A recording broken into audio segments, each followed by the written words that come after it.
A series of ITV News investigations has shown the grim reality of Scotland's drug problem. How to fix this is now an issue in Scotland's election. So we asked those with experience, like Anne-Marie, 24 years in recovery, now working to help others with addiction. I would beg them to help us to get well and to provide the services that help us get well, and to listen to the recovery community, because we know, we are the solution, we're living proof. Lee went through rehab and is 2 years drug-free. I was sitting on the street begging to get money for heroin. The addiction services are far too quick to then tell you that the best thing to do is to up your daily methadone intake. What worked for you? Treatment. The problem is treatment is hard to come by for people like Craig, who wants to go to rehab and get off drugs. Why can't you just go there today? Because I'm on too high a dose. Of methadone? Yes.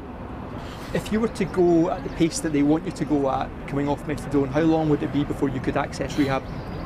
About a year, easily. Glasgow has more than 10,000 problem drug users and just 14 funded rehab beds. Today, the Scottish Conservatives made their election pledge, a legal right to rehab for anyone who asks for it. The cuts that the SNP made to rehab have affected people's lives, and people have lost their lives because of that. So we want to have in legislation the right to rehab so people aren't turned away. But the Scottish Conservatives are the only major party in this election opposed to clinics like this one in Denmark, where people are given clean needles and treatment for overdose is on hand.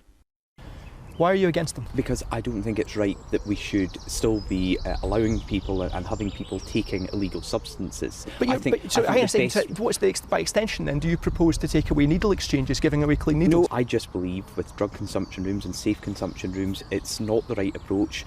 But I'm always. Why? There's no evidence to say that. But I'm always going to look at it, Peter. The evidence is very compelling in favour of them. But you still don't agree with it? I don't think that's the right approach. But you don't think it's right, and so people will continue dying? No, I mean, it's not my decision. It's a decision for the Scottish Government. The suspicion is that you're against them, either personally you're morally against them, people are dying, or that this is instruction coming from your bosses in London. No, absolutely not. Because the Home Office doesn't support them. No, and I've never taken instruction from my bosses in London, which has caused them problems before. Do you think that the fully funded rehab beds will save lives? Yes, and I'm not saying it's the silver bullet above all else, but I am saying it will definitely save lives. Drug deaths have doubled in 5 years, and it's not getting better. While the nation recovers from COVID, this public health emergency is ongoing, still killing thousands. Peter Smith, News at 10, Glasgow.